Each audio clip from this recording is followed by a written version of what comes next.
So, oh, I just got notified. We're streaming on YouTube now too. So, I just want to thank everybody from for attending. We have a really great program, and so my name is Barrett Holmes Pittner. I'd like to say good afternoon. We're thrilled to be presenting a timely webinar entitled Reparations Roundtable. It's sponsored by the ABA section on civil rights and social justice. This panel is one of many in a series commemorating Black History Month. We are actively planning additional programming on a variety of events. So please visit americanbar.org/CRSJ for updates on these programs. And I'll kick it to Judy to give us a bit more info. So, hey, Judy. Hey there, I'm Judy Polachek. On behalf of the American Committee with Civil Rights and Social Justice section at the ABA, I am also really thrilled to welcome you to our program today. Just so you know, our committee's co-chairs are Pamela Herndon and Keisha Turner Roberts, who you're going to hear from today. The ABA staff member who's been responsible for making this large-scale project happen is Allie Kielsgaard. Please everybody know that we've set ourselves a very ambitious agenda with this program, and there may be topics we won't get to, or topics that you'd like to hear about and explore in greater depth. We do have a resource list that we've prepared that you can refer to learn more, and you'll get information about how to access that. You've already met Barrett. But I would like to more formally tell you about where Barrett's coming from and how lucky we are to have him as our moderator today. Barrett is a lecturer at George Washington University, and he is the founder and philosopher-in-chief of the Sustainable Culture Lab, a cultural think tank that addresses the ethnocide that happened in the United States, beginning with the system of chattel slavery and continuing with its aftermath. The Sustainable Culture Lab does that by raising the discourse with new language, like using the word ethnocide to characterize what happened, and by fostering the types of spaces that combat ethnocide. Barrett is a contributing columnist to the BBC and the Daily Beast, and his work has also appeared in The Guardian, The Root, and HuffPost. He has a master's degree in journalism from the Medill School at Northwestern University and a bachelor's degree in political science from Furman University. Barrett, thank you so much for leading. I am very much looking forward to this conversation. Yeah, thanks for that great introduction. And one thing I just want to add is I think the conversation about reparations for a really long time has been not a diverse conversation. It's been like African-American voices talking about this and people ignoring this conversation for a long time. So one thing I'm just really pleased is when I end up talking to Judy not too long ago to see how this conversation is expanding, it's becoming more diverse, and people outside the African-American community are really interested in learning more about this and figuring out ways that we can help and create a society that's more equitable. And so this is just such a great opportunity to expand this conversation and bring in a lot of experts to continue it. And so with that, I just want to give you some quick information about the structure and the organization of what the panel and the event is going to be today. So during today's program, we encourage you to ask questions of our panelists through the Q&A, not the chat function. If you do not see the controls, please ensure your screen is not idle, and we will address questions at the end of the panel. So if you have a question, put it in the Q&A. If we don't answer it immediately, that's because we're logging it and we can come back to it at the end. But we want to make sure that all the panelists have enough time to provide you with their information and their expertise. We will be sharing a recording of this program to everyone who has registered, so you can share it widely with your networks. And with that, I'm really thrilled to bring you today's program entitled Reparations Roundtable. Our panelists are Keisha Turner Roberts, Nkechi Taifa, and Miriam Rocatello. And we're gonna start with Keisha. So Keisha, let's kick it off. Good afternoon, everyone. My part in this panel, and I'm really excited about this. I got really in depth and involved with researching the history of reparations.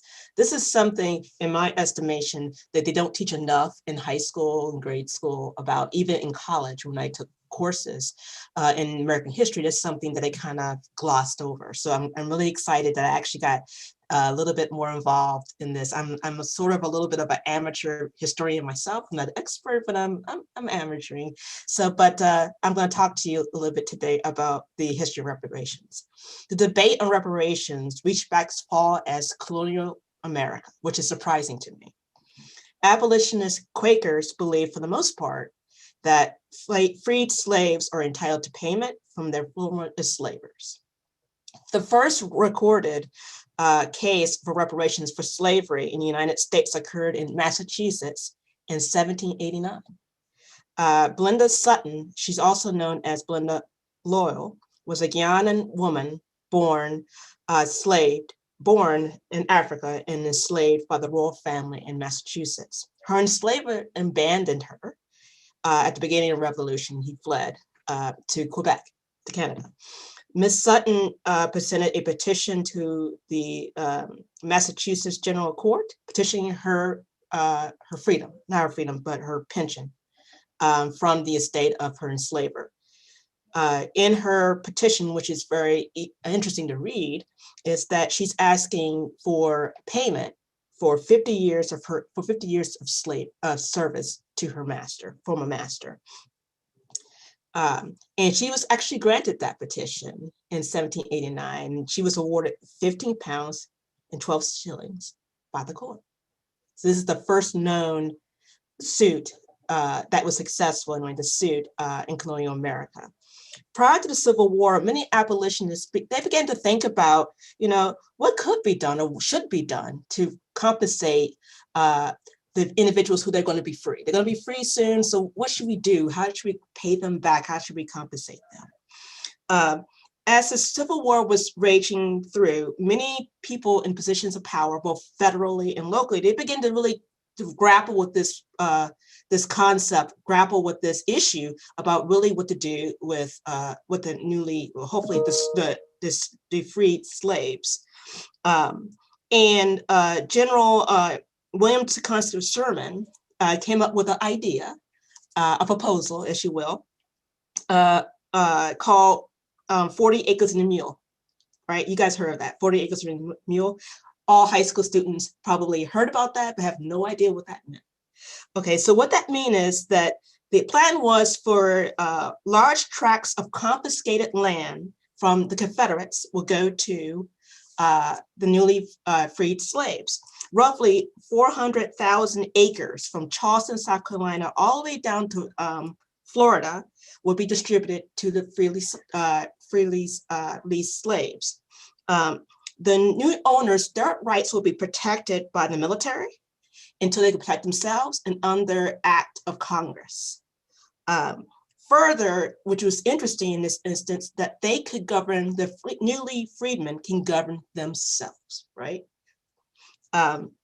So around roughly 40,000 free women, men, and children settled on this land. And additionally, in addition to the land, General Sherman also ordered the armies to lend mules to the settlers as well, as they're getting their farms together. But unfortunately, this experiment was short-lived. After the assassination of Abraham Lincoln in April of 1865, his successor, President Andrew Johnson, canceled the program. With this cancellation, this means that all the confiscated Confederate land that went to the newly freed slaves will revert back to their former owners. There was a brief attempt in 1887 by Thaddeus Stevens, one of the radical Republicans in Congress, to really address the issue once again, nationwide. He introduced a bill to Congress for the redistribution of lands to the freedmen. But of course, unfortunately, this did not pass. Reconstruction came to an end in 1877 without the issue of reparations really being addressed nationally on a national level. However, there were cases individually in individual states that dealt with the issue of reparations on an individual basis, one of which is a case in Ohio. Henrietta Wood was a free woman who was kidnapped from the free state of Ohio and sold into slavery in Mississippi, where she remained a slave until after the Civil War. So following the Civil War, she went back to Ohio. She sued her former masters in federal court and was rewarded reparations, damages in an amount of $2,500. The concept of awarding reparations is not new. We've had that. For instance, $184 million were distributed to 176 different Native American tribes and groups as reparations for in exchange for the land that the federal government had taken during the Indian Wars in subsequent years. Even in 1988, there was reparations were paid to Japanese Americans who were interred during World War II in the form of $20,000 checks for individual, for people who were actually imprisoned in their camps. Even the state of Florida paid restitution to the survivors of the Rosewood Massacre of 1923. 9 survivors were given about $150,000 each, and for the descendants, about $500,000 for the descendants. Not only do you have things localized, local governments doing things with regards to reparations, but you also have private institutions, public institutions, and corporations also contributing, recognizing the ills of slavery and want to also do reparation-like things on behalf of African Americans. For instance, J.P. Morgan recognized that how its predecessor banks in the South, held over more than 13,000 enslaved people and used them as collateral, and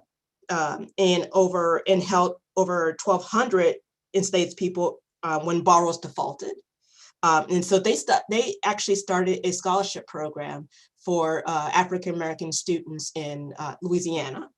Even Georgetown University in Washington, D.C. also has grappled with the idea of how do we address and how do we repay African Americans. Their solution was to provide scholarships to the descendants of people who once worked and lived at the school. There were about 272 men, women, and children who were residing, who were working and were subsequently sold later down the line prior to emancipation.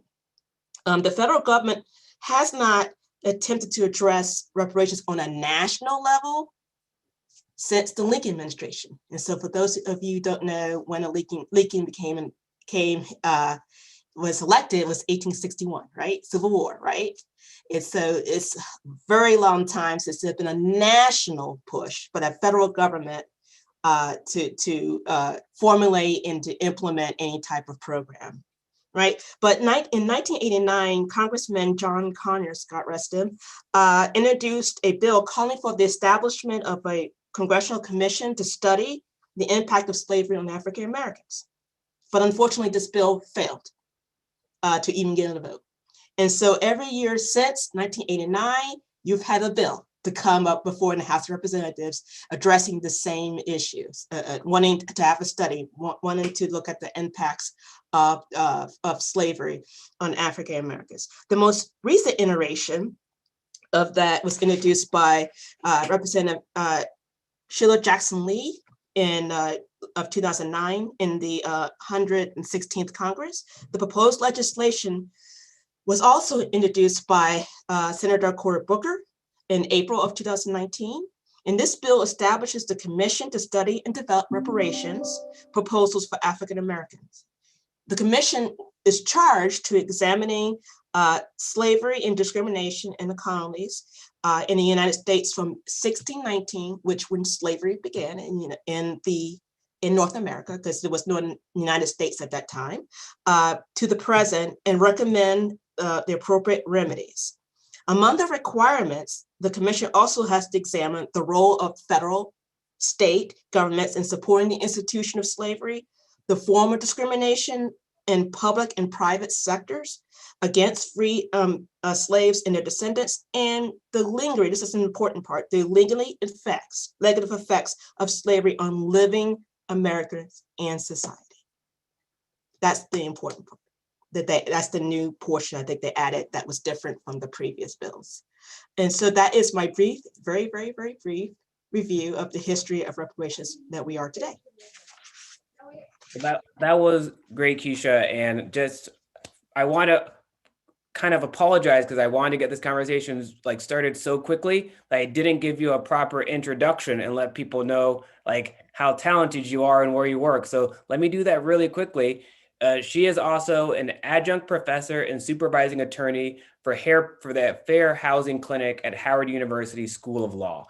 And so with that, I kind of, since I'm also a bit of a Reconstruction buff myself, I wanted to add like a little tidbit of history on what you just threw out there. Because when we think about the 40 acres and a mule from the Civil War, what a lot of people don't think about and America doesn't talk about is just the scale of slavery in the South, and where a lot of these states, especially we're talking about Alabama, Mississippi, Georgia, and South Carolina, the free to enslaved population in those states in many places was almost 50%. In South Carolina, it was close to 60% of the population were either enslaved African Americans or free person of color. And so during the Civil War, as the Union, especially Sherman, was making their march to the coast, they were conquering all of this southern land because the strategy was to prevent the South from waging war. And so enslaved people would literally run to the Union like bases and troops, because once they got on Union territory, they became, they were no longer in the South. They were no longer enslaved. And there's all sorts of laws that covered the freedoms and rights that these African Americans now had when they stepped on Union property, which was growing throughout the South. And so the promise of giving these African Americans the confiscated southern land was, like the Union was literally conquering this land and it became their territory. And African Americans were forming like a vital part of the army in various capacities, whether they were fighting or just helping to maintain the environment. And so adequately compensating people for their labor in this context in land that they had helped conquer and sustain is just a natural, logical progression. And when Andrew Johnson came into power after Lincoln's assassination, he had this crazy theory of a thing called a slaveocracy, where he thought that formerly enslaved Black people would side with their masters, and this would create a power dynamic where poor white people would now be the bottom of the totem pole. And since he grew up as a poor person from the South, he thought that empowering Black people and giving them the things that they had rightfully earned or were promised by other Union people would make white Americans impoverished. And so he said no.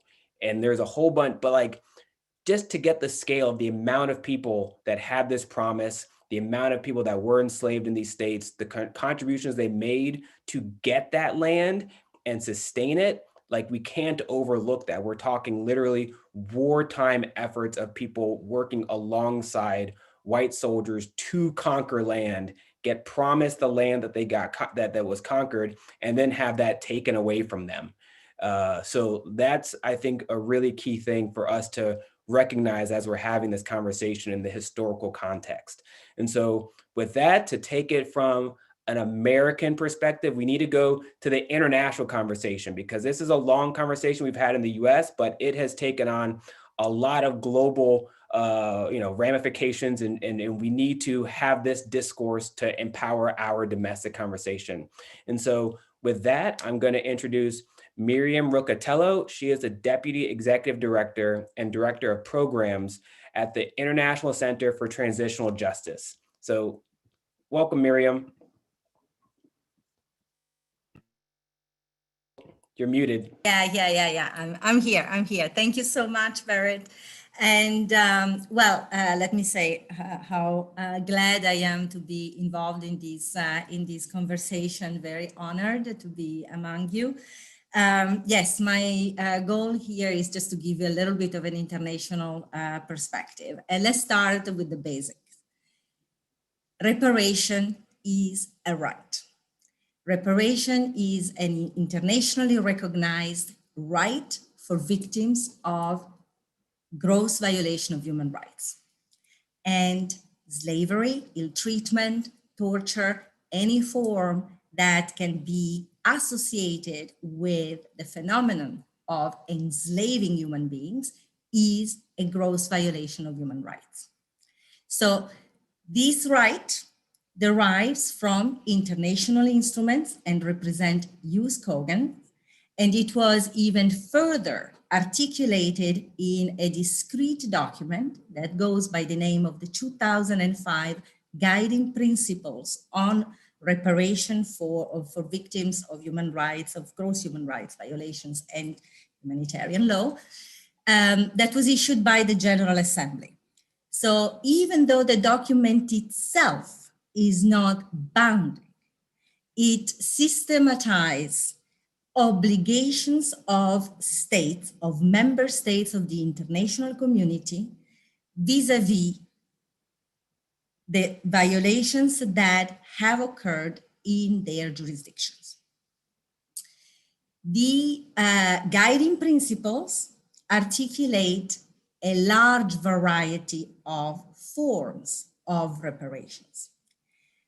But the rationale of all of the right, the philosophy of the right to reparation, is that victims have a right to be repaired and to be protected from those violations to occur again. So these are, by the way, the principles also of transitional justice, which I'm not going to go into, but it's basically my discipline. But this is the basic that we need to start with. Reparations as a discrete element of a set of measures and processes deputed to provide justice are based on the rationale that they recognize and address the harms suffered by victims of systematic human rights violations. The paradigm of reparative justice are the two goals that reparative justice and reparations measures are aimed at achieving. Recognizing the loss and pain suffered by the victims, and in doing so, making them become right holders entitled to redress. And secondly, provide actual benefits to victims, whether in symbolic or material forms. Reparations express to victims and society at large that the state is committed to the causes of past violations and ensuring they do not happen again. So the characteristic of any reparation initiative, policy, program, even reparative judgments is the acknowledgement that wrong was done to individuals or groups. So the common denominator of the varied forms of reparation that we will see in a minute is the public affirmations that victims are right holders entitled to redress. What is the guiding principles, as I said, basically articulated the different forms, first of all, the principle, but certainly also the different forms that reparations can take. Reparations can be implemented through administrative programs or enforced as outcomes of litigations. When, however, a society addresses legacy of massive and systematic violations of human rights, in enforcing individual judgments of reparation is not sufficient, because reparation, as any other element of a transitional process aimed at change, is a complementary element that sets up the basis of reckoning with the past to ensure that individuals and groups that were marginalized and abused are recognized in their dignity and in their agencies as part of the society. So that's why it is important that reparations is designed, developed, and implemented as a governmental program that can include a variety of different elements and different policies, and is complementary to possible individual cases of adjudications of reparations. So for those of you that have the interest to go and see the guidelines of the United Nations, all those forms that are described are based on the state obligations to provide effective remedies to victims.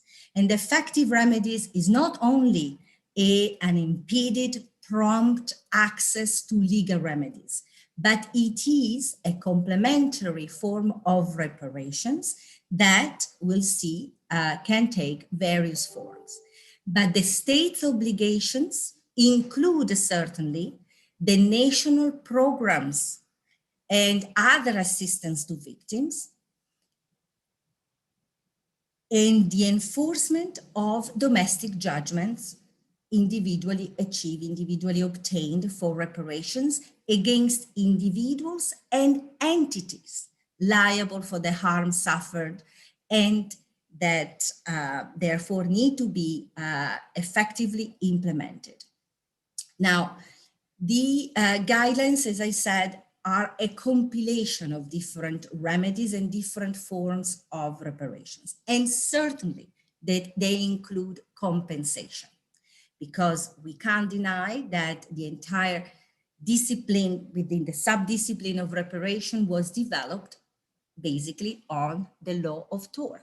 And therefore it is based on the principles of the damage that was through domestic and international regional jurisprudence expanded and better framed and better articulated to include loss, potential loss, and the enduring consequences of the violations. So compensation is very important, but it is one element, one form of reparations.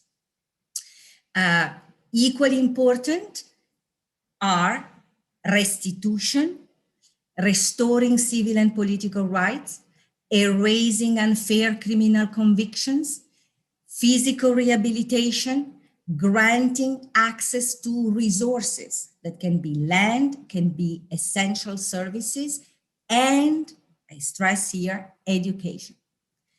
And these remedies are not only for the direct victims, but they are very importantly recognized and afforded to family members, particularly children, in recognition that providing them with a better future is important to overcome the enduring consequences of the violation. This is basically the translation of the aim, one important aim of the reparation, which is not only to compensate, to repair, to remedy the harm done, which in the universe of the violations we are talking about is virtually impossible to remedy.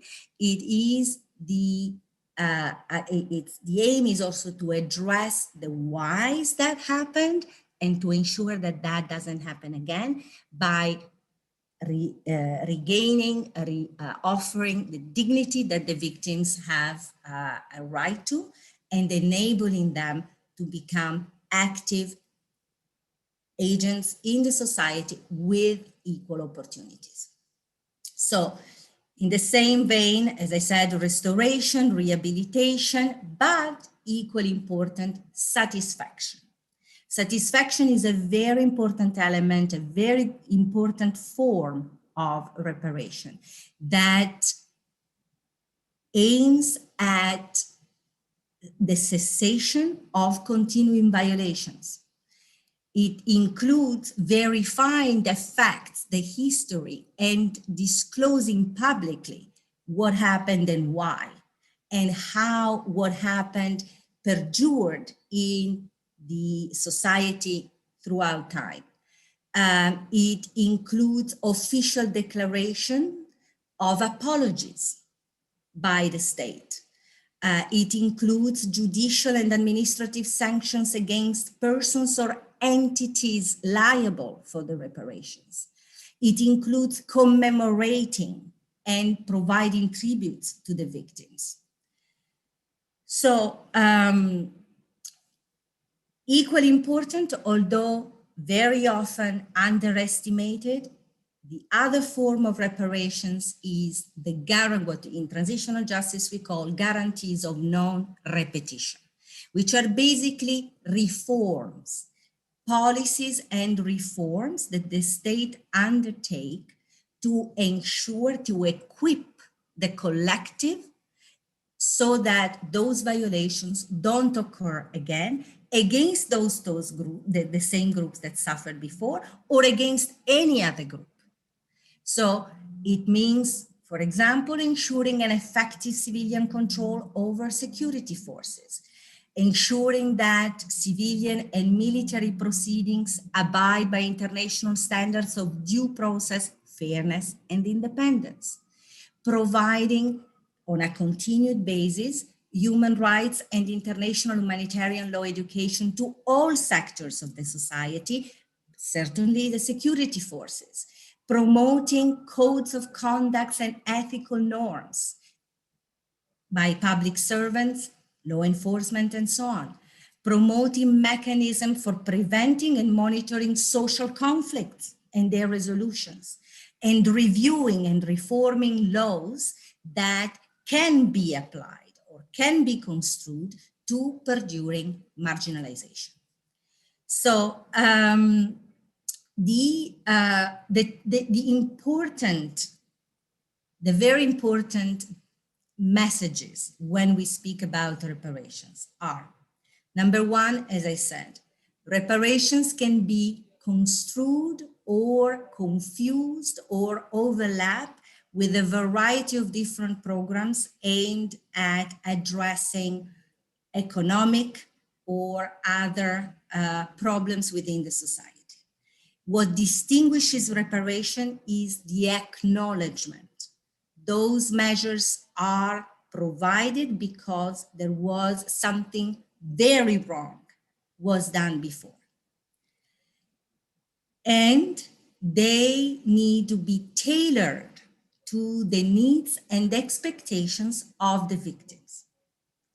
Therefore, the participation of those that have a right to reparations is essential, not only because it is a form of justice and as such must be perceived, but because reparations, in order to be meaningful, and they are certainly a very meaningful forms of justice for victims of those violations, they need to respond, to resonate with those that receive reparations or are the beneficiary of reparation programs.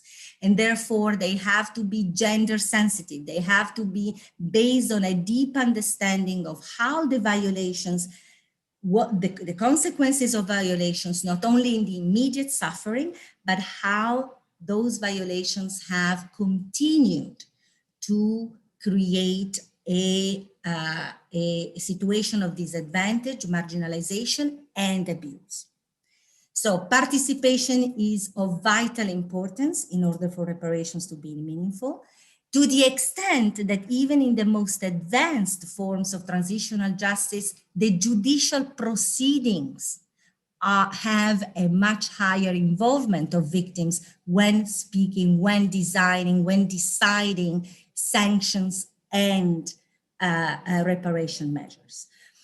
Therefore, even more when we speak about reparation programs and policies. And the other very important message that not to be, not to be dismissive of reparations only on the usual arguments that we hear, regardless of where we work: lack of public funds, or lack of political will, or these are all arguments that are generally regularly raised in any situation where a massive number of individuals have a right to receive reparations. They are easily overcome by just understanding the needs and expectations of what happened and what the victims have a right to and how they can be meaningfully repaired, and understanding that a single form of reparation may not be sufficient, but by a set of well-coordinated, well-thought, and welcome reparations by the victims can achieve not only repair, but healing and change. And with that, I'll give back the floor to Barrett. Thank you very much. Thank you. That was very, very informative. And before I pass it to Nkechi, I just want to highlight some of the stuff that I thought was really so profound about what you brought up. And that I think a lot of the times when we talk about the reparations in the US, we focus on financial compensation as like the overarching narrative and not the larger tapestry of all the facets that reparations can be. And there's also an acknowledgement that we anticipate that if we expand it to incorporate all these different topics, people are going to try to take the low-hanging fruit, try to find the easy way out. And we need to make sure that we cultivate a language that shows that all of these things work together and you can't just pick one facet and the other one, now you've solved it. It's like, no. And I think, the fact that we expect people that oppose reparations to latch on to what they think is the easiest thing that they can do that makes it seem that they're solving problems, makes it less likely for people to give that broader argument of all the things that we can do. So I think this is just really, really helpful to make people widen the perspective of what reparations can look like and all the things that can happen. And what immediately came to my mind is actually the civil rights movement of the 1960s, where like that movement was us getting back rights that was taken away from African Americans after Reconstruction. We got our voting rights through the constitutional amendments. And then Southern states found ways to make it so that Black people de facto weren't able to vote. And we had to get those rights back. Like that's actually a form of reparations. If we use that language to it, where we're getting back something that was taken away so that we can have our dignity and there can be equality, we can heal, we can have a say in our society. And so like lots of our conversations regarding civil rights, if we look at this international discourse regarding reparations and the many, many ways that comes together, I could see that conversation being in this conversation regarding reparations too. And I hadn't really thought about that too much until you painted that picture. And I thought that was just really, really helpful. But I'm not the expert on reparations in America. That person is Nkechi Taifa. And so I'm going to kick it to her. I'm going to give a quick intro about, her background and everything. But she is the founder and principal of the Taifa Group. She's a member of the National African American Reparations Commission, and she's the founding member of the National Coalition of Blacks for Reparations in America. So let's welcome Nkechi and take it away. Thank you so very much, Barrett. Thank you, Judy, the ABA section on civil rights and social justice for hosting this very critical and very timely convening during Black History Month. And I want to thank my fellow panelists, Anna and Keisha, for your very enriching contribution.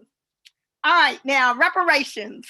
The subject is hot, it's scalding, and at one time unthinkable by mainstream America as viable public policy. Yet, it is only a question: should the United States government pay reparations to the descendants of Africans held as slaves?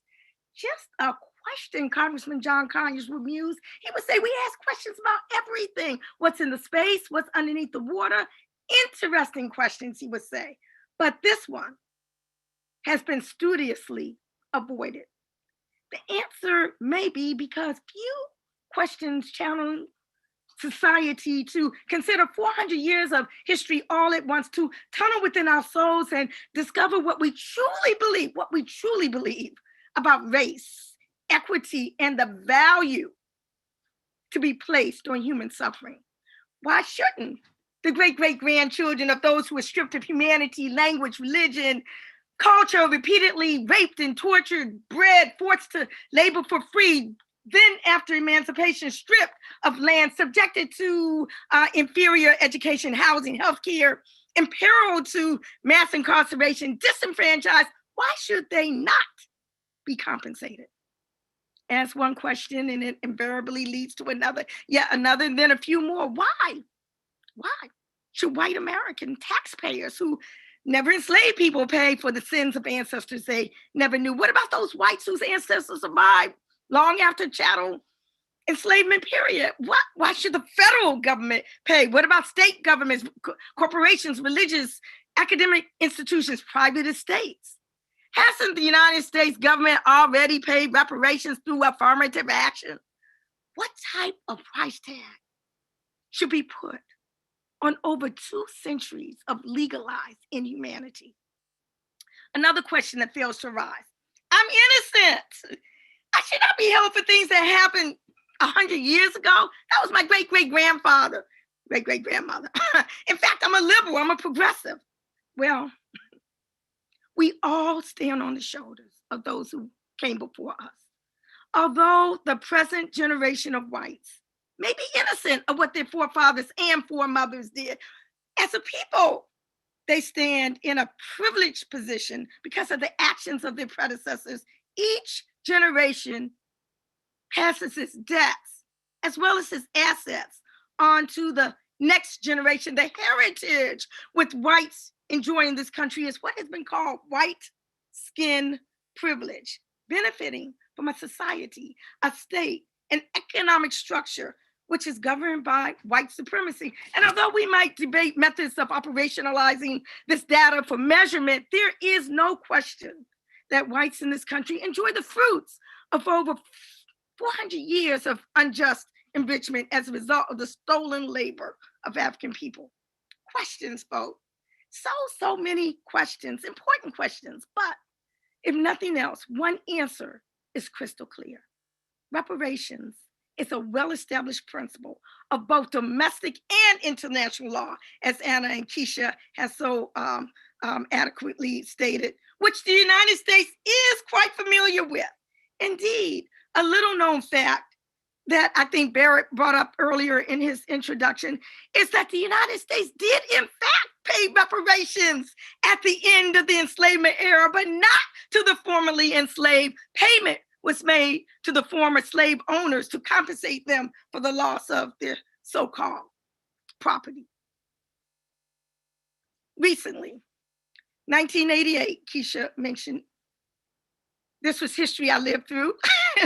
Legislation was passed in this country authorizing the payment of $20,000 to each Japanese American detention camp survivor, a trust fund to be used to educate Americans about the sufferings of the Japanese Americans during World War II, a formal apology from the United States government, and most folks forget about this part, a pardon for all of those who resisted detention camp internment. As stated, I'm a founding member of NCOBA, the National Coalition of Blacks for Reparations in America, the premier mass-based organization with the sole purpose of obtaining reparations for Black people in the United States. We work closely with Congressman John Conyers in modeling his bill strategically off of the Japanese American redress bill. Our position was that If it was successful for the Japanese Americans, then the same model should be successful for Black people here as well. Well, reparations is the act or process of repairing or restoring, payment for an injury, redress for a wrong done. In the context of Black people in the United States, and Anna, this was our thinkings in NCOBRA prior to the 2005 international guidelines, but it fits because we essentially characterize the elements of reparations as, number one, the formal acknowledgement of historical wrong and an official unfettered apology for the dehumanization and atrocities of the enslavement era and beyond. The recognition that the injury continued throughout the years and still manifests today. Number three, the commitment to redress by the federal government, which sanctioned slavery and subsequent segregation, and by state and local governments, private and corporate entities which enjoyed unjust enrichment derived from the era. And number four, the actual compensation in whatever form or forms are agreed upon. I've been asked specifically as part of this presentation to present a specific case study for reparations in the modern era. And we all know the names of Congressman John Conyers and Congresswoman Sheila Jackson Lee. We know the names of journalists like Ta-Nehisi Coates and Hannah Jones. And there are some names that you should know, such as what Keisha educated us to: Belinda Royal, Henrietta Woods, Callie House, Queen Mother Arlie Moore, President Mario Bubakari Obedelli, Chokwe Lumumba, Dr. Ron Walters, Randall Robinson, Reparations Ray Jenkins, Dorothy Lewis, and more, all folk that I worked very, very closely with when NCOBRA was starting and was founded 30 years ago. But there is another name that ought to go down in history, a living, breathing person today, a young, audacious alderman in the little town of Evanston, Illinois, who architected the ingenious idea of using tax dollars from the city's legal recreational cannabis industry to fund reparations initiatives in Evanston. Her name, Robin Rue Simmons. And Evanston is a pioneer, being the first municipality to commit public dollars from its cannabis industry for such use. So what is the model? What did it do? Well, it commits $10 million from its cannabis sales over a 10-year period to seek to address the racial economic wealth gap between Blacks and whites by initially providing African-American residents with housing assistance and economic development benefits. Evanston, like many jurisdictions, has an historical impact of redlining and racially exclusionary policies. The first initiative in Evanston is a $25,000 direct benefit payment, Anna, direct compensation, toward the purchase of a home, geared to those who lived in Evanston between 1919 and 1969 and suffered discrimination or their direct descendants. It helps to address the economic racial wealth gap, will encourage business development and entrepreneurship in the Black community. Funding, again, comes where? From cannabis sales, marijuana, weed, y'all, for those who want me to break it down, okay? From that tax revenue, from their marijuana dispensary, about $1 million in the program's first year. They currently have only one marijuana dispensary. Now, media had called me all the time, asking me about this when this first passed, and I characterized the diversion of funds from the lucrative marijuana industry to benefit Black communities as a sort of poetic justice. You see, the criminalization of cannabis has been at the center of a justice system, at the center of a punishment system that disproportionately sent Black people to prison. Now, legalized marijuana could become an entity helpful in beginning to close the country's white wealth gap. Over 70% of Evanston's marijuana-related arrests were among African Americans, even though they constituted less than 17% of the population, and those most damaged by over-policing. These harms need to be repaired. Indeed, the strategy of earmarking lucrative, very lucrative cannabis tax revenue from reparations initiatives could provide a blueprint for the rest of the country as jurisdictions seek creative ways to seek to repair the harm from cannabis criminalization. Now, I'm an inaugural commissioner with the National African American Reparations Commission, NARC. NARC is made up of distinguished professionals in the fields of law, medicine, journalism, academia, history, civil rights, and social justice advocacy, many of whom have been longstanding in the reparations movement.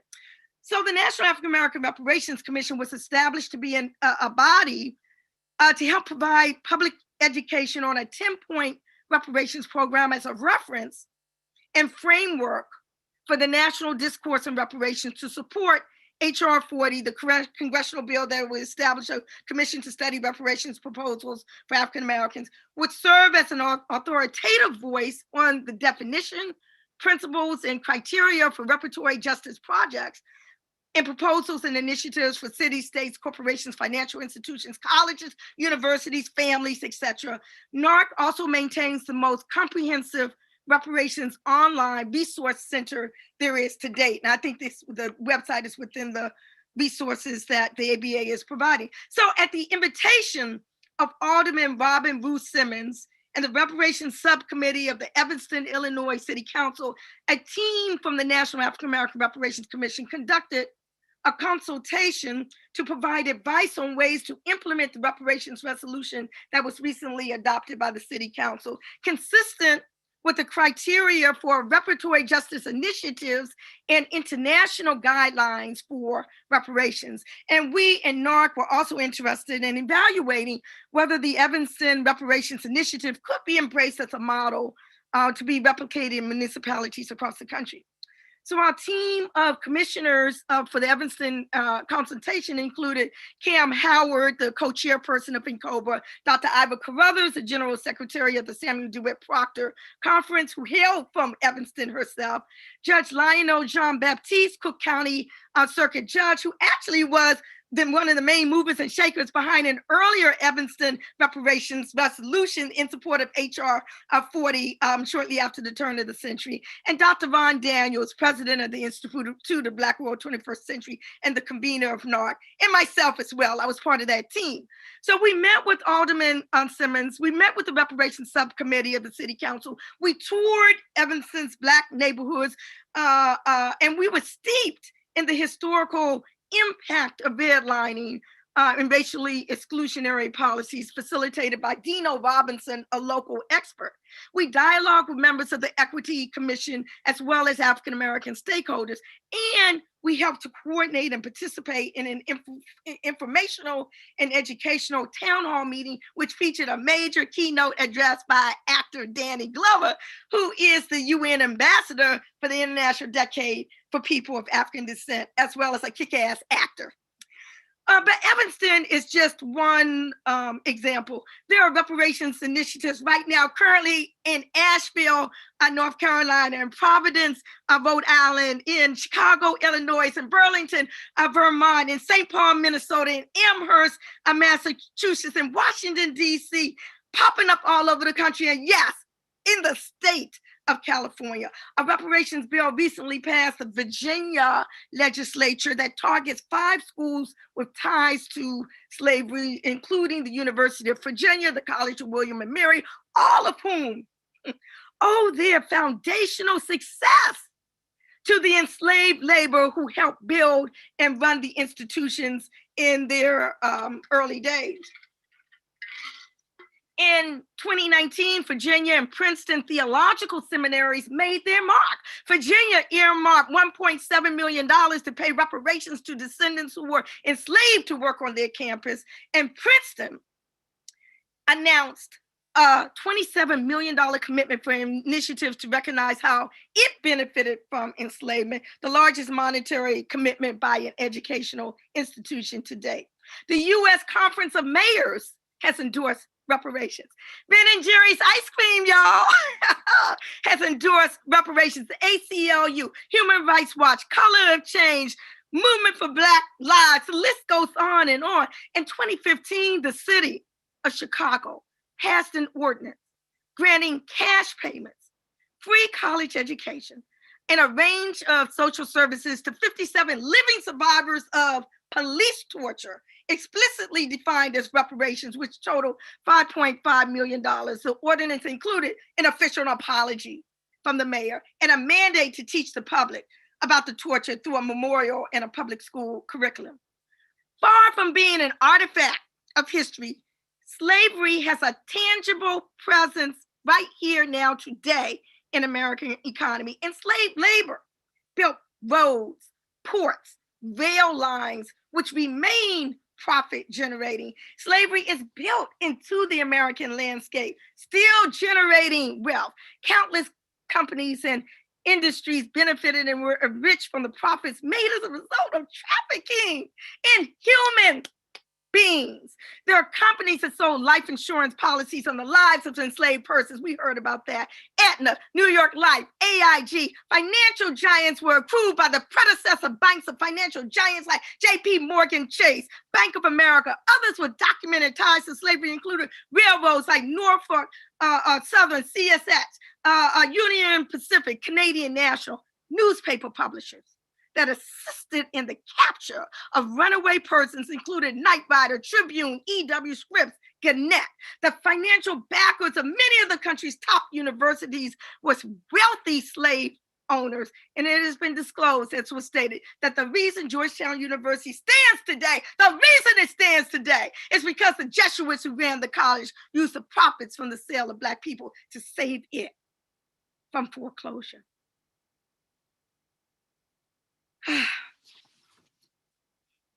I'm going to bring this to a close, okay? At this time, I just want to, before I do, just say, it's not just the closing of the Black-white wealth gap. It is the cultural deprivation. It is the tearing of babies from their mother's breast. It is the constant, consistent rapes and the breedings. It is the lasting after the enslavement period, slave rebellion, another name, and the chain gangs and the peonage system and the it goes on and on. The GI Bill, the housing, all of these things combined. The mass incarceration today. It's not just the closing of a gap. It is the total perimeter. The harm, my people, the harm, fellow lawyers of the American Bar Association, the harm was multifaceted. Thus, the remedies must be multifaceted as well. I'd like to say thank you, Alderman Robin Ruth Simmons in Evanston, Illinois. I want to say thank you to that jurisdiction because they have shown the country that we cannot wait any longer to address racially exclusionary policies. We cannot wait any longer to address the lack of opportunity. We cannot wait any longer to address the underdevelopment of Black families in neighborhoods. We cannot wait any longer to address all of the gaps that we as a people have been subjected to. We can't wait any longer for justice. Thank you. Thank you so much, Nkechi. That was wonderful. And we have a lot of questions from the audience. And so we'll get to these questions really quickly. Before I jump to questions, I want to just add my 2 cents to this. One thing that I think is so important about this conversation, what everyone's added, is to take the conversation for reparations to the level it needs to. We have to bring in new language and new perspectives because we live in a society that has tried to cultivate a language that delegitimizes the conversation. And so if our current discourse is one that normalizes the delegitimization of a perfectly legitimate conversation, we may not have the language and the philosophy, the scope to articulate what the change we want to see happen in the world as succinctly and clearly as we want to. And so like my work linguistically and philosophically, I try to bring in new language into the discourse. And so one of the words I use is ethnocide, which is the destruction of culture while keeping the people. And I think what Nkechi articulated at the end, the systemic problem that we face, that could fall under the scope of ethnocide, the destruction of family structures, the separation of people, the systemic terror, and that this needs compensation. I think what Miriam spoke about, and this is an international conversation that's a lot bigger around the globe, is a conversation about dignity and creating structures in your society where everyone lives in dignity. And that's the philosophy that's guiding your actions, where it's not what's the amount of money I could give people to fix the problem. It's what are the things that I need to consistently do and create to ensure that everyone in your society can live with dignity. And I think the conversation for reparations regarding the scope of the things that people can do, the apologies that can give, or adhere to this philosophical understanding that there are things you need to do to ensure that people live in dignity. And I'm going to throw out an obscure German word here because they are a country that we have a very well-known understanding that they are coping with atrocities they committed rather recently and have cultivated a language to compensate. And they have this word called Erinnerungskultur, which means memory culture. And the idea is that you have a culture that people remember the past. And by remembering the past, that doesn't mean that you work it off and you repair everything that happened and you just like start fresh. It's no, you remember it, and part of living a dignified life and creating structures that help your society be good is the act of remembering the things that you did wrong so that you make sure that you don't perpetuate that in the future and can teach people how to do good things. And I think that's a word and a concept that's quite alien to a lot of what we try to do in the US. And so this question is going to go to everybody here because we've basically gotten the same question like multiple times in the chat. Or what are specific things that America needs to do to start making reparations real? Like what kind of policies, what actions, what advice do you guys give to make reparations more tangible and occur in the U.S.? So I'll start with, we'll go in the order that we started. So we'll go Keisha, Miriam, and then Nkechi. Can you ask me the question again? Oh yeah, the question is just what recommendations do you have for the U.S. to make reparations more tangible? Like is it a policy position? Is it a type of activism? Is it like, what's your advice? I think it is a policy position. I think that the trouble with semantics, right? You think in reparations, there's more than one way to do reparations, right? And I think they need to think broadly of what that is, but also tailor it to the folks that you want it to be for, right?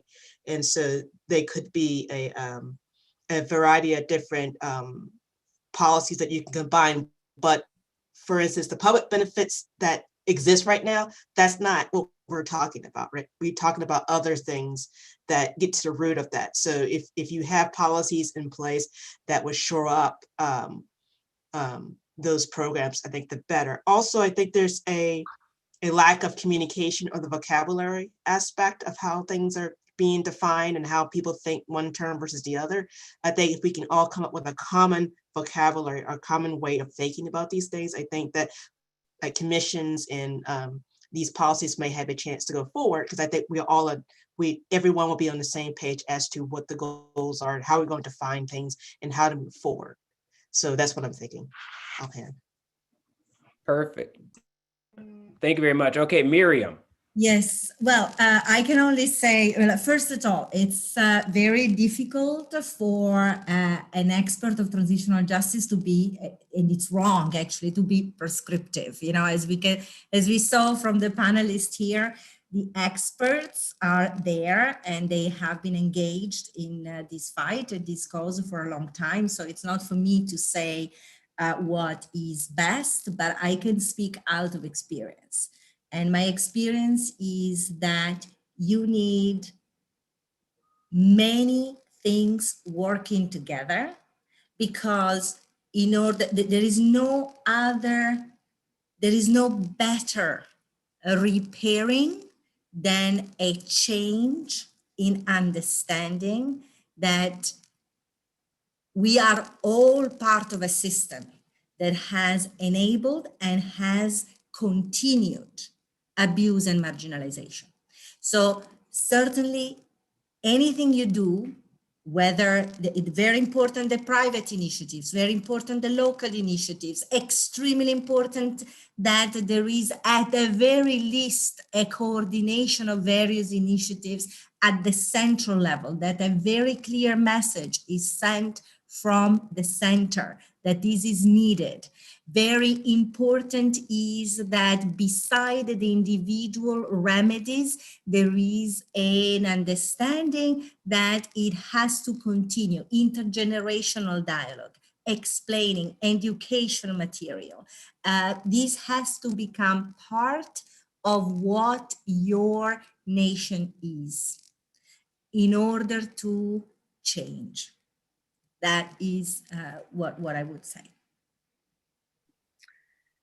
So the answer, in my humble opinion, to that question has been sitting in Congress for over 30 years right now, HR 40 and S40, the Commission to Study and Develop Reparation Proposals for African Americans. That is what the commission is to do, exactly in response to the question that was raised.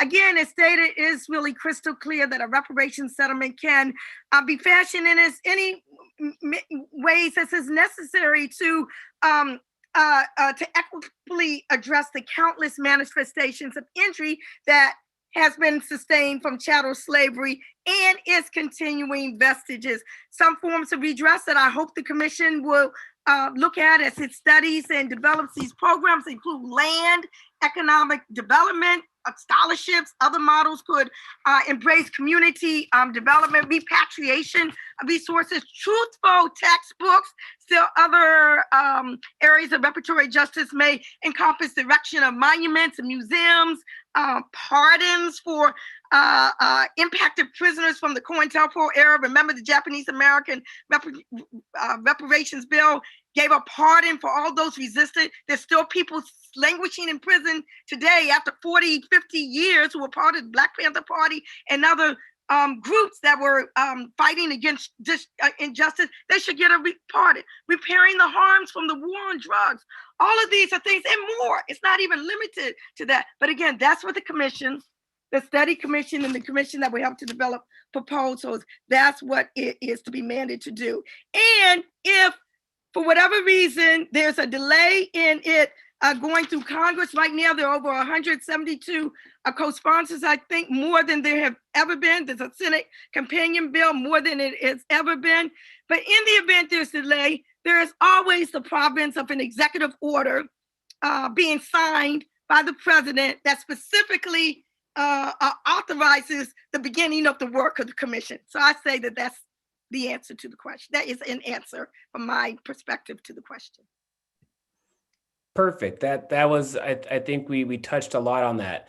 I will say what Nkechi said reminded me of one of the things that, because you mentioned art and monuments and things like that. And I don't think a lot of people envision that in the tapestry of reparations, where it provides a cultural shift where you get to see it and it extends beyond the law. And it reminded me of there's in Germany, they have these things called, I believe they're called like stumbling stones, and they put outside the houses of Jewish families who were taken away during the Holocaust. It will be like a marker that they lived here. So you very well, if you're German, you could buy a house, and then when you move in, find out that a family that used to live there was taken to the concentration camps. And these are like subtle artistic things that are happening in that country to remind people of an undignified era and to make sure that they shift their mind and their culture to like not perpetuate that.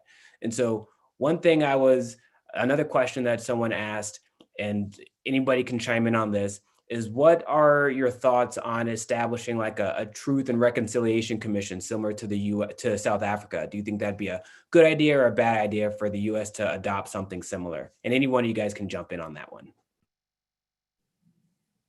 May I start, just because the South African model is often brought up as very often the only model of transitional justice that is known around the world, and it's certainly very important. And it is relatable because it tried to address a situation of systematic racial discrimination, right? So I understand why South Africa is often looked at as a possible model. Let's not forget, however, that if we if we really want to make a critical review of what the South African Truth Commission has achieved, certainly was extremely important to provide voice and recognition to the victims that testified. It was extremely important to shake the South African society. It was the first model, to my knowledge, that opted for public hearings, for example, to that scale, to that at that level, and therefore was instrumental in making trickle down the understanding that a future in South Africa had to be on different rules of the game. What the Truth Commission, however, was not able to advance was, for example, reparation. The reparation program of the South African Commission was very deficient. And more importantly, none of the cases that were singled out as the most emblematic representative of the system of discrimination and abuse of the apartheid regime, those cases that were recommended for prosecutions that were fairly limited in number, none of them was followed up. The reforms were also, fragmentary and not well coordinated. And fast forward now, we can't say that South Africa is in a situation of equal opportunities and a just society. So there were huge gaps that in a situation like the United States, where the legacy is so long and so pervasive, need to be taken in consideration. Truth commissions are extremely important. Truth per se is a form of reparation, is the strongest vehicle for dignity if it is done in a process that is safe, that is aimed at providing a different perspective and emphasizing the human aspects of a system of systematic violations. Certainly very important. It is extremely important to highlight how the different forms, the different manifestations, as Nkichi was saying, the different manifestations of abuse have come up during the history of the country. Extremely important. It is a complementary element to other processes that must occur to address the situation. I need to agree 100% with what Anna is saying. One thing that people fail to sometimes even realize about the South African situation is the trauma, the immense trauma that was elicited with these abuses and these atrocities, people the victims having to relive them over and over and over again. But because of the limited nature of which the Truth and Reconciliation process was engineered, there were no reparations that accompanied that. Truth and Reconciliation is part, as Anna said, of that international framework, but it's not the only, it is to be used in tandem with other elements as well. And again, HR 40 could encompass that as well. So there's a lot of buzz about Truth and Reconciliation now. I just want to caution that it not be looked at as what we call the low-hanging fruit. Okay, we'll go with Truth and Reconciliation. Then we don't have to confront the issue of actual reparations. It is to be looked at in tandem and as part of the process. Right.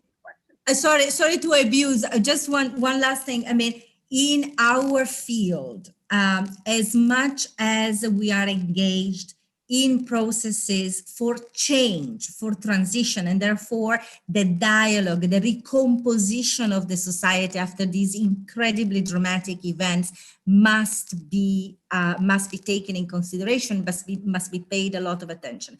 But caution on reconciliation, because reconciliation cannot be an excuse or cannot be misconstrued as putting on the victims the expectations of letting it go just because you had a truth-seeking exercise.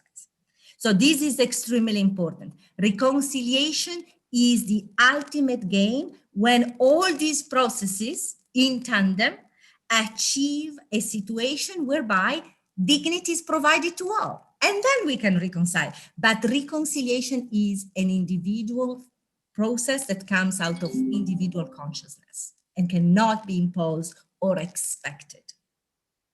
Perfect. I think a key thing to highlight what both of you guys talked about is that the process for each society to cultivate a culture and structures for reparations is going to depend on the unique circumstances of that place. And so if you imagine that you can just pick up what South Africa did or another country did and just put it like a copy of that in your society and it'll be equally as effective, that just won't work. You can get the wisdom and the knowledge of that process and adapt it for your environment, because what happened in your place is going to be quite unique. But if you kind of give like a blanket, one stop, one shop fits everything, it won't work.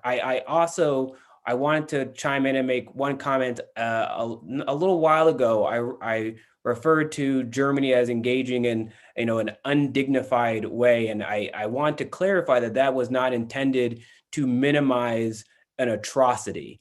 It's just one thing that we're talking about when it comes to reparations is the solution is cultivating a language of dignity within your legal and cultural framework. And I think in places that have normalized undignified practices, such as the US with regards to slavery and what we would say ethnocide, what Nkechi talks about is genocide too, we devalue the significance of dignity and the weight of that word in our discourse. And so when I was saying that something, a culture was undignified, it's not a minimization. It's actually the intent is to elevate the importance of being dignified in what we do as often as possible, and understanding the harm of normalizing an undignified way of existing. And so I just want to clarify that, because there's no desire to minimize any atrocity or harm that any people have occurred during this conversation. This whole conversation is about making sure that we elevate and understand the profound impact of those actions and how we can create dignified structures to help people heal and grow. So I just want to add that. I think Keisha had a question, so I thought I saw a hand come up or something. I do think that the parties have, as Miriam and Nkechi has said, I think that there has to be a want there, right? You can't make people do things. And I think since the summer and the spring, last summer and last spring, about all the murders and the killings and things like that, it really was something that people can't hide. Like Black people are making this up, like, we're being followed, we're being killed unnecessarily. It's like, it's in your face, right? And you can't ignore it. No matter how hard people want you to ignore it, you can't, right? And so I think that it comes with time, younger generations, seeing these things that are, social media populating, the airways with regards to this issue. This is one of those issues that are not going to go away. And that I think the wants and the desires of everyone is beginning to change with regards to really having this conversation. It's painful conversation. It sucks. I was taught that America was the best country in the world, but even the best country in the world still has its faults, right? And that's the part that people can't live with, can't deal with, right? And so I think that especially with the younger generation and my generation, we're beginning to come to grips with that. And how do we use that, right? And I think that once everyone comes to grips with that and be able to have that conversation, as painful as it is, it's a necessary one to do, right? And so I'm hopeful that this is just the beginning, and that that this hopefully this movement will move forward in a positive way. Let's get our study, let's figure out what is feasible, what isn't feasible, right? And so I'm hoping that it will just push it on its way. Perfect. I have a quick question. I think Nkechi might be the best one to answer this one.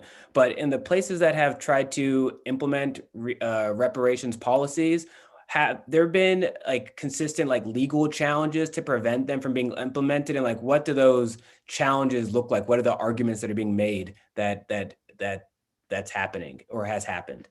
most of the challenges have come with respect to litigation or legal methods to seek reparations. The issue of laches, the issue of statute of limitations, the issue of political question. In Tulsa, Oklahoma, there was scholarships or something like that given, a while ago, but there's litigation going on in Tulsa right now because they said that was not sufficient, that was not enough, and originally the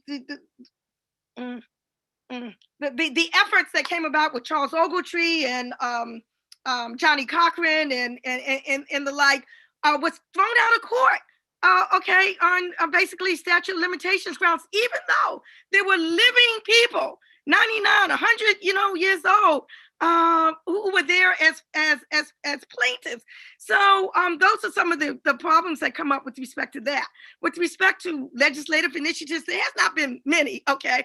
But one of the things we might see along the horizon is reverse discrimination or whatever. So, we really need some really bright, innovative, creative legal minds to make sure that things don't fall within those traps when we try creative ways of ensuing reparations. In Tulsa right now, they have a claim based on nuisance, okay? That the bomb that was dropped on Tulsa, Oklahoma in 1921 created a nuisance in terms of the total decimation of over 40 square blocks of predominantly Black businesses and destruction of such and such. So there are issues. We need lawyers, okay? We need more brains to be able to flush all of this out so that things don't just get, flushed down the drain. Perfect. That was really helpful. And to focus on the Tulsa example with regards to reparations or a specific issue, they just found a mass grave in I think it's Oak Lawn Cemetery in Oklahoma that they feel, and they estimate 20 to 30 people are buried there from the massacre in 1921. So the idea of saying like the statute of limitations or this is too, and now we're finding now. It's outrageous. And one thing, I'm sorry, I forgot. I just got to mention this. Go ahead. Also, Anna, please correct me if I'm mistaken. I don't think I am, but there is no statute of limitations on human rights violations. And so I want to make sure that is ingrained within all of our minds there, okay? Absolutely. Not certainly for the gross human rights violations we are speaking about. Right. That are enforceable by use code. Crimes against humanity. Not subject to state of This is why we have all of the lawyers. I'm a linguist person, so I really appreciate that clarification. And that's, I think our audience needs to think about that, where there is no statute of limitations for this. That means it can't be too far in the past to compensate people. So the arguments that America tries to give about slavery or this, that, and the other, it doesn't hold water when we acknowledge that these are human rights violations. I think that's really, really key. I also, a last thing to talk about Tulsa is when we talk about that, I think it's easy for people to imagine that atrocity happened over the span of weeks or months, but we're talking a day and a half, and they destroyed an entire Black community. Like the amount of societies that have engaged in an atrocity that has decimated people and it took a day, like they make sure that they remember that. Like the Germans remember Kristallnacht, because we have to remember that you could destroy a whole group of people, not a whole group of people, like a large segment of your community in one day. And if your textbooks don't document that happening, it's easy for people to just forget that Sunday was a nuisance, as someone would try to project it and minimize it. And so like that, having a culture that remembers these things and understands that there's no statute of limitations on human rights abuses is key for formulating the ideas to create the structures to prevent that from happening in the future. And so there's just a lot to think about from this conversation. We have just about 5 minutes left. So if any of the panelists have some things that they would like to say, haven't said yet, I think this is the time where we will find one last question. Okay, I'll jump in. Go, jump. I'm just going to give a very personal scenario dealing with you and me, Barrett, if I can, because this also demonstrates, some of the the loss of our history and our culture. You are pronouncing my name the way it would be pronounced if I were in Nigeria, in the Igbo land of Nigeria. You pronounce it correctly. That's not how I pronounce it. I pronounce it Nikichi. But why do I pronounce it Nikichi and not Nkechi? Because I wanted so much to have some of that African personality brought back to me at an early age. When I'm 16 years old, I'm looking in an African names book. I see this name. It looks like Nikichi. I didn't know I was pronouncing it wrong. That's part of the trauma. That's part of the damage that's been done to our personhood, our peoplehood. So you are pronouncing it correct. I pronounce it incorrectly, but I still pronounce. I say our tongues have been colonized. We don't have our reparations. I'm still, so, but I pronounce it Nikichi. But again, I find that as an example of the damage, the cultural deprivation that me, myself personally have suffered for not knowing what the truth was. Oh, I have to continue this because it's a phenomenal point that I think a lot of people overlook, because our society has a culture that articulates the demonization or the delegitimization of African sounding names, or that if you are a Black person who has an African sounding name, but that isn't how they would sound in Africa, there is like an underlying narrative of ignorance or something that's attached to you. But the fact is as a people that live in a society that existed to destroy our culture, there's a natural desire to not entirely attach yourself to a culture that was built around destroying your culture, and you want to reclaim that culture from a continent away that's many, many times bigger than Europe, with so much diversity that it's hard to fathom. And the idea that you live in a society that doesn't teach you about that, you're seeing the words, and now the expectation is that you're going to accurately pronounce a Yoruba, an Igbo word, like perfectly, as if you haven't lost a connection. It's a completely absurd expectation. And that's something that as African Americans, we try to traverse all the time. Like, and just at a personal level, not even a week ago, someone sent me a hate-filled email saying that the fact that I have a name that's English, Barrett Holmes Pittner, that I am secretly a self-hating Black person because I, despite being whatever, I still have an anglicized name. Therefore, I really am secretly like a white person. And it's like, the dilemma is when the culture has been destroyed, there's going to be an inadequacy with so many of the names that you have, whether it's an anglicized name, whether it's an African name that you are adopting to have an identity. Like, there's so much erasure that there's no, idyllic good in many ways. And that's something that we need to think about psychologically, philosophically, when it comes to imagine what reparations can look like and the scope of the trauma, where we're literally talking about people who are still figuring out what's the adequate names that we can call ourselves individually and collectively. And that's not due to a problem with people of color. It's due to a problem of the system that has denied them this like basic human right of self-identifying at an individual and a collective level. And it's just a whole nother level. And so, yeah, I like Nkechi. No, I'm going to mess up. Sorry about that.